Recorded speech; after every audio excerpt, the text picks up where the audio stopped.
a mushroom risotto, and there's two key things in a risotto, in any form of risotto. One is a good Parmesan or a good cheese. This is really sort of matured and aged and it's fucking beautiful.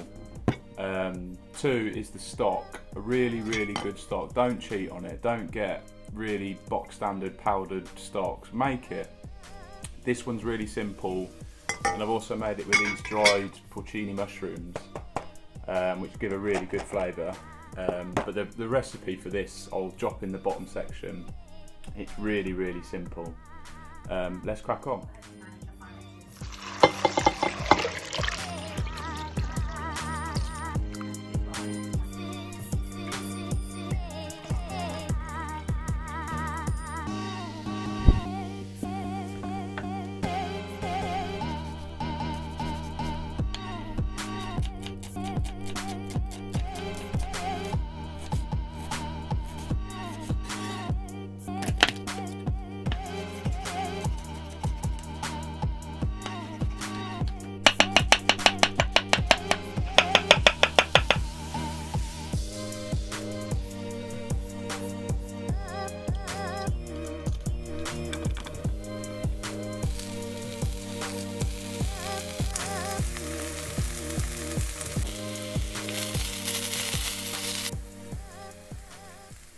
Just a little tip, when you are doing mushrooms, try not to salt them because you don't want to bring out any sort of moisture of the mushrooms into the pan. You want the pan to be as big as possible, and if you are using a lot of mushrooms, try and do them in batches so the mushrooms aren't steaming in the pan.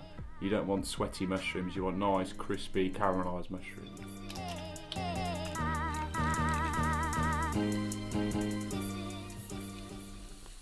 Just to let you guys know, I would have been using butter to cook this in if it wasn't January, but I need to look after the love handles.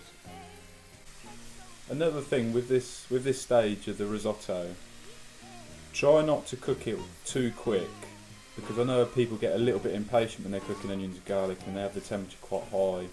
This is on literally almost the lowest form, slightly off the lowest form, and I'm just going to literally cook this for probably like 10 minutes.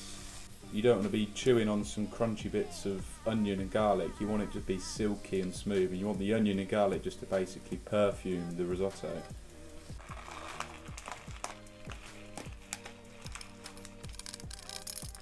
So per person, I like to do 1 handful of Arborio rice. Now I know my hands are like shovels, but it's just a bit of a rough guide.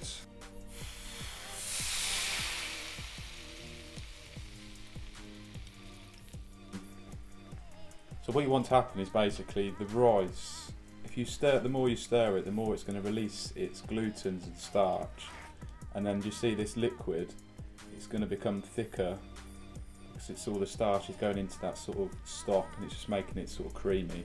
See how the stock sort of almost evaporated slightly and you've just been left with this sort of thick, gloopy rice. Another ladle, and cook that through as well. Again, you can see the rice has absorbed the stock and it's nice and gloopy. So we're going to go in with another ladle.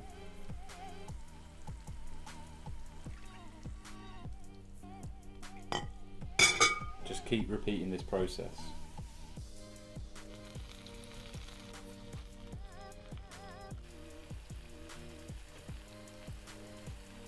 This is lovely and still got a nice bite to it. It isn't too crunchy like the Italians eat it, and it's not soft like most English people eat it. It's just got a lovely little bite to it. What I'm going to do, just to make it nice and creamy, I'm going to go in with 1 more ladle of stock. Then I'm going to grate some really nice Parmesan into this.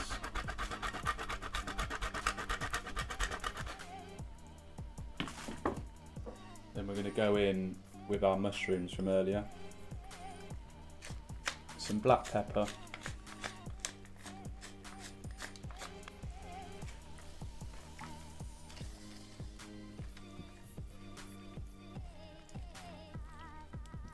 we're just going to fold this in, turn the heat down now,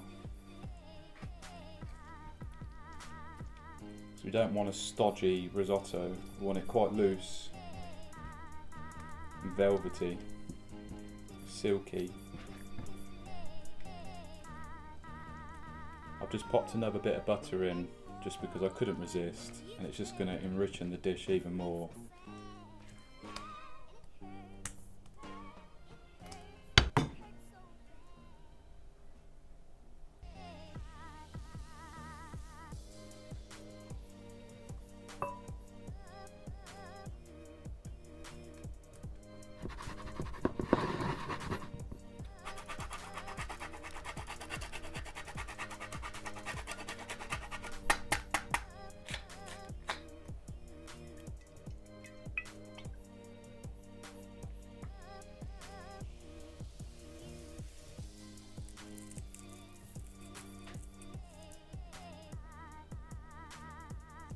Chef salt.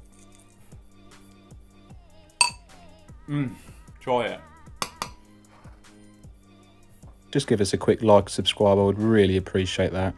Also, if you've got any recipes that you'd like to see on the page, just hit me up in the comment section and I'm more than happy to crack on. Cheers!